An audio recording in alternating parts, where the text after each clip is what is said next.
नमस्कार मंडळी, आज आपण बघतोय कोबी आणि पोहे वापरून टेस्टी नाश्ता। नाश्त्याला नेहमीपेक्षा काय वेगळं खायचं असेल तर हा नाश्ता बनवायला एकदम सोपा आणि झटपट बनतो। खायला चविष्ट, लहान मोठे सगळेच आवडीने खातील। त्यासाठी मी इथे 200 ग्रॅम कोबी उभा पातळ बारीक चिरून घेतला आहे। कोबी चिरल्यानंतर स्वच्छ धुवून चाळणीत असा निथळत ठेवायचा, म्हणजे त्यातील जास्तीचं पाणी निघून जाईल। 200 ग्रॅम कोबीसाठी मी इथे 1 वाटी पोहे घेतलेले आहेत। आपण नेहमी कांदे पोहे बनवतो तेच पोहे घ्यायचे। वाटी जरा मोठीच आहे। हे पोहे मिक्सरच्या छोट्या भांड्यात घालून याची पावडर करून घेऊया। हे बघा, पोह्याची अशी रवाळ पावडर झाली आहे। 1 वाटी पोहे घेतलेले, बारीक करून त्याचं अर्धी वाटी पोह्याचं पीठ झालंय।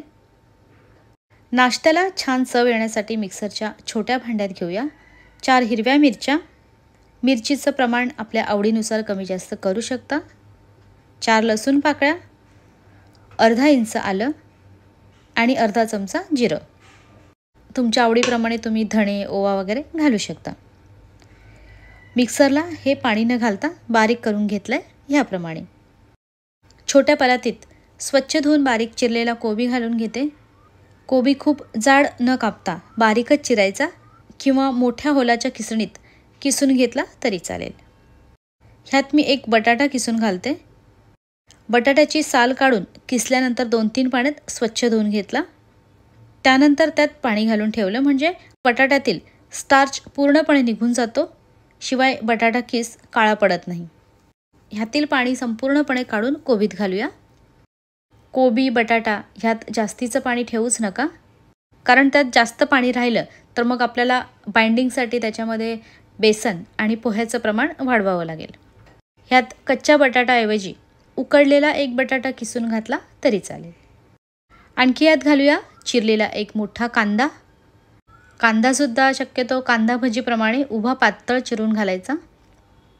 2 चमचे पांढरे तीळ, 1 चमचा धणे पावडर, पाव चमचा हळद आणि मघाशी मिक्सरला बारीक केलेला लसूण मिरची घालून घेते। आणखी यात घालूया बारीक चिरलेली भरपूर कोथिंबीर, 2-3 चिमूट हिंग, अर्धा लिंबाचा रस, लिंबू रसाऐवजी आमचूर पावडर किंवा चाट मसाला असेल तर तो 1 चमचा घातला तर आणखी छान चव येईल। आता हे सुरुवातीला केलेलं पोह्याचं पीठ किंवा पोह्याची पावडर म्हणू शकता ते घालूया। सगळंच घालते आणि हे चवीनुसार मीठ। हाताने एकदा मिक्स करून घेते, कारण मी ह्यात पोहे न भिजवता कच्चेच घातलेत। ह्याप्रमाणे हाताने करून घेतलं की कोबी, कांदा, बटाटा किस ह्याच्या ओलाव्याने पोह्याचं पीठ भिजेल आणि त्याला छान बाइंडिंग येईल। पाणी आधीच न घालता 2-3 मिनिटात अंदाज घेऊनच घालूया, कारण आधीच पाणी घातलं तर जास्त होऊ शकतं। किंवा मग पोहे आपण नेहमी कांदे पोहे बनवतो तसे धुवून चाळणीत निथळवून जास्तीचं पाणी काढून मग यात घातले तरी चालेल। पोहे फुगल्यामुळे हे घट्ट झाले, जास्त कोरडं वाटतंय, त्यामुळे एकदम थोडंसं लागेल तसं 2-3 चमचे पाणी घालूया। आधीच खूप जास्त पाणी घालू नका। 2-3 मिनटं व्यवस्थित मिक्स केल्यानंतर, खूप जास्त नाही, फक्त 2 मिनिटासाठी हे झाकून ठेवते, म्हणजे त्यातील पोह्याचं पीठ व्यवस्थित भिजेल। 2 मिनिटांनंतर ह्यात घालूया 1 चमचा तांदळाचं पीठ आणि अर्धी वाटी किंवा लागेल तसं बेसन पीठ। पुन्हा मिक्स करून घेते। 2-3 चमचे पाणी घालूया। हे असं जरा दाबून दाबून मिक्स केलं की बाइंडिंग व्यवस्थित येतं। आता हे परफेक्ट झालंय। घेतलेलं साहित्यही बरोबर झालंय। चुकून पातळ झालं तर बेसन किंवा पोह्याची पावडर घालू शकता। असं व्यवस्थित मिक्स झालं की 2 मिनिटं झाकून ठेवते। 2 मिनिटांनंतर लगेचच हे बनवायला घेऊया। हाताला थोडंसं तेल लावून घेतलंय। त्यानंतर ह्यातील थोडंसं मिश्रण घेऊन हे बघा, म्हणजे ह्याचा असा व्यवस्थित गोळा झाला पाहिजे इतपत भिजवायचं। आपल्या आवडीप्रमाणे छोटा मोठा गोळा घेऊन ह्याप्रमाणे आकार देऊन घ्यायचा। हे करताना मी खूप जास्त जाड नाही आणि खूप पातळही नाही, मध्यम जाडीचं ठेवलं आहे. कोबी कांदा वगैरे कुठे बाहेर आलं असेल तर हाताने असं करून घेतलं की व्यवस्थित पॅक होतं. आता सध्या एवढेच करते, बाकीचे नंतर बनवते. हे तळून घेऊयात. त्यासाठी पॅनमध्ये 3 पळी तेल घालून घेतलं आहे. तेल गरम झालं की अलगदपणे एक एक सोडून घ्यायचा. गॅस मध्यम असावा.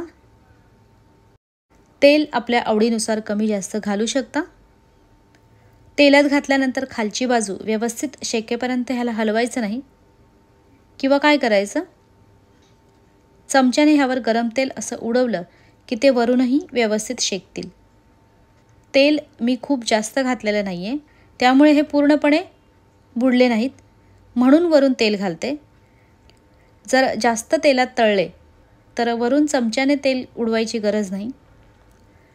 2-3 मिनिटांनंतर खालची बाजू व्यवस्थित शेकली की पलटी करून घेते. हे काय तेलात विरघळत नाही, फक्त दोन्ही साईडने अलटी पलटी करून व्यवस्थित शेकून घ्यायचं.